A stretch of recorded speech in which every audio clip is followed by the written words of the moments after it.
Kalian tahu nggak, problem paling gede yang dialami sama Indonesia yang bikin dia nggak bisa jadi negara maju, itu istilah simple.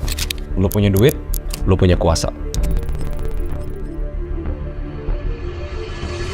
Nama 9 naga yang disebut-sebut menguasai perekonomian di Indonesia. Pak Jokowi itu dikendalikan oleh 9 taipan. Kenapa sampai dia bilang 9 naga di Indonesia itu tuh punya kekuasaan bahkan di atas presiden? Mereka lah yang sebenarnya mengontrol negara ini. Dan ironisnya, gue bakal bedah ini sebenarnya bukan salah mereka, tapi salah dari kepemimpinan yang tidak baik.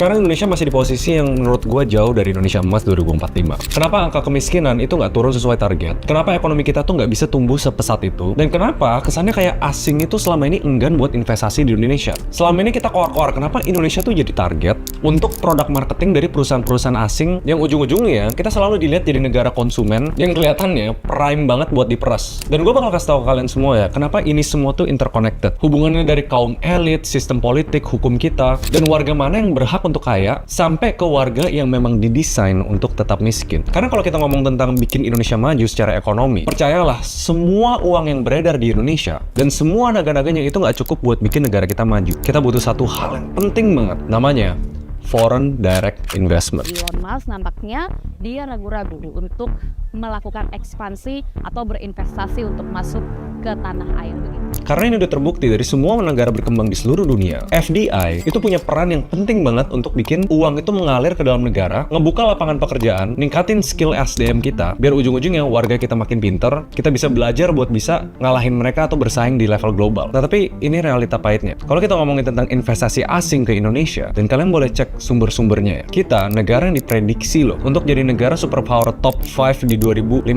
itu nggak terlalu menarik untuk asing invest di kita.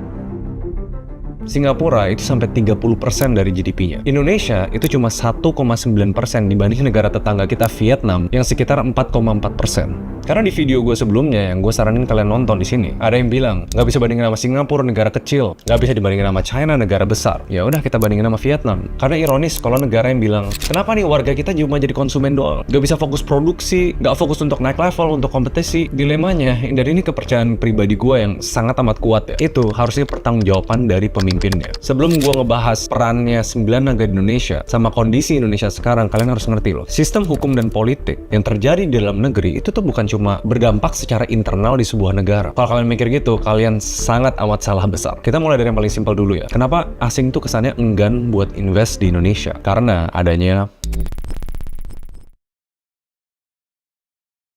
Saudara, vonis bebas terhadap terdakwa kasus penganiayaan dan pembunuhan Gregorius Ronald Tanur menuai sorotan publik. Jadi menurut Bapak yakin hakim tersebut dibayar sama keluarga dia? Kalau tanpa itu nggak mungkin begitu. Uang kan yang berkuasa sekarang. Karena di video sebelumnya kita bahas Singapura, ada satu quote dari Pak Gita Wirjawan yang waktu itu gue nempel banget. Singapore is a nation of law. Indonesia is a nation of lawyers. Dimana hukum itu harusnya sakral, sesuai aturan ala kadarnya. Kalau salah, ya salah. Tapi bayangin situasinya kalau hukum itu bisa berubah dan sangat mudah dibengkokin kalau lu punya kuasa, punya duit, atau akses orang dalam. Ini gue bilangnya hukum Wakanda. Dan korelasinya dari semua ini, kalau lu baca analisa-analisa dari asing maupun lokal, dua hal yang penting banget kenapa asing itu lebih enggan untuk invest di Indonesia, itu karena masalah hukum dan politik. Ya udah, kita pakai bahasa formalnya, weak law enforcement and political instability.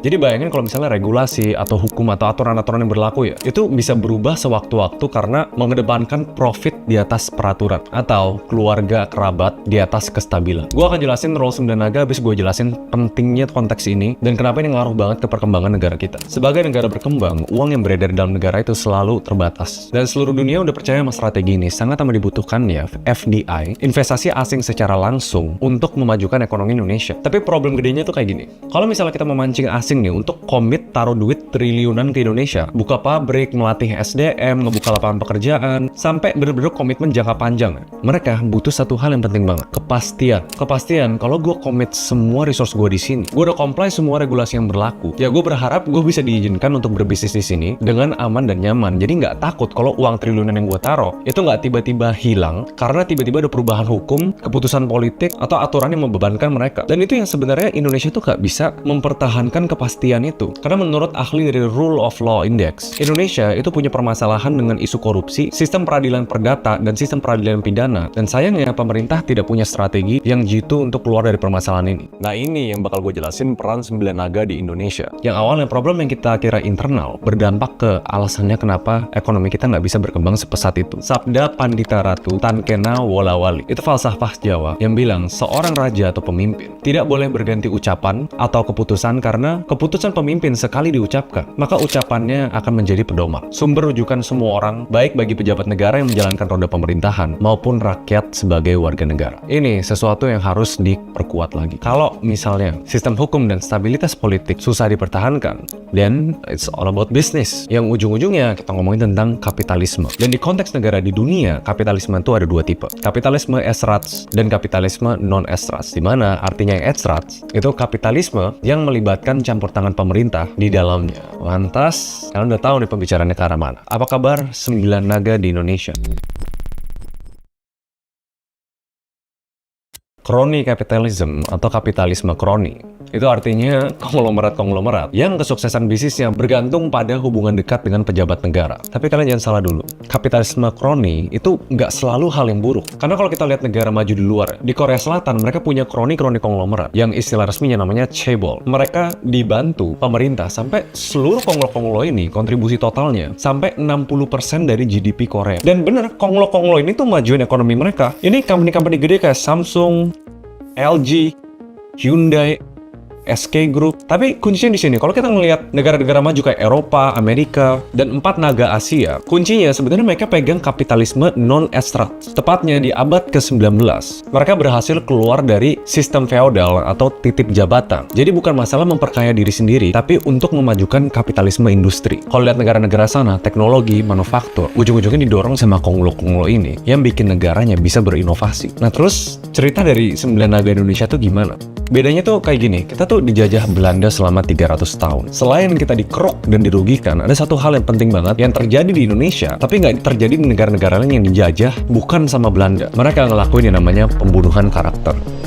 Karena kalau mau ditarik balik asal-usul, kenapa negara kita kayak sekarang? Kita belajar budaya korupsi, nepotisme, budaya menjilat, itu tuh dari Belanda. Dan sedihnya gini, waktu itu dilakuin hal-hal itu bukan untuk cari cuan, tapi tujuannya tuh untuk bertahan hidup. Makanya sekental itu. Gue pernah bahas di video ini, kenapa etnis Tionghoa itu lumayan menguasai ekonomi Indonesia. Ini semua tuh sejarah, karena di zaman kita dijajah Belanda, etnis Tionghoa itu posisinya jadi middleman minority, dimana bahkan setelah merdeka mereka tuh selalu kena diskriminasi. Bukan cuma opportunity-nya yang ketutup, tapi ini udah masalah keamanan hidup mereka. Ujung-ujungnya campuran culture yang udah dibawa dari Belanda plus mereka butuh keamanan, mungkin terjadilah culture suap menyuap kepada yang berkuasa, yaitu pemerintah, untuk bertahan hidup. Dan relationship inilah yang menjadi pondasi dari kapitalisme crony di Indonesia, bikin instabilitas hukum dan politik. Kalau misalnya kita menganut kapitalisme crony, di mana di bawah 1% populasi itu mengontrol 50% lebih ekonomi kita. Mirip lah sama Korea. Kenapa Indonesia nggak maju?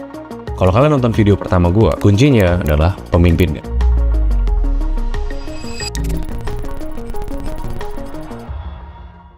Coba kalian boleh komen di bawah. Kalau misalnya ada pasangan suami istri, udah punya keluarga nih, tiba-tiba dideketin sama cewek, terus ujung-ujungnya suaminya selingkuh. Kira-kira menurut kalian siapa yang lebih salah? Jawabannya, dua-duanya sebenarnya salah. Tapi di sini bedanya, suami itu punya pertanggungjawaban lebih. Karena tindakan dia itu mempengaruhi keluarga yang jadi pertanggungjawaban dari suami itu sendiri. So sebenarnya ini analoginya buat gue bikin kasus. Keluarganya itu analogi negara. Suami itu analoginya pemimpinnya. Selingkuhannya itu analoginya konglomeratnya. Di kasus kapitalisme crony yang terjadi di Korea Selatan sama Indonesia, itu bermuara ke satu poin yang penting banget. Analoginya cewek yang ngedeketin suami itu untuk selingkuh. Kita mau dia happy dong, kita mau dia kaya. Yang bener harusnya kita say no, terus bantu cariin cewek ini, udah cowok lain aja. Itu analogi bodohnya bedanya sistem kapitalisme estrat sama non-estrat. Satu untuk memperkaya diri sendiri, satu untuk bantu memperkaya ceweknya. Kalau di Korea Selatan yang terjadi tuh kayak gini. Cebol misalnya kayak Samsung, LG, Hyundai, itu udah dikotak-kotakin sama pemerintahnya. Mereka tahu, mereka perlu bantu sektor swasta untuk majuin inovasi sama teknologi dari naga-naga ini. Samsung sama LG ditaruh di bagian elektronik, Hyundai ditaruh di bagian otomotif. SK Group ditaruh di bagian high-tech manufacturing. Jadi kalau misalnya seandainya ada asing yang mau masuk dan ngedistrap cebol-cebol ini, pemerintah bisa bilang, no,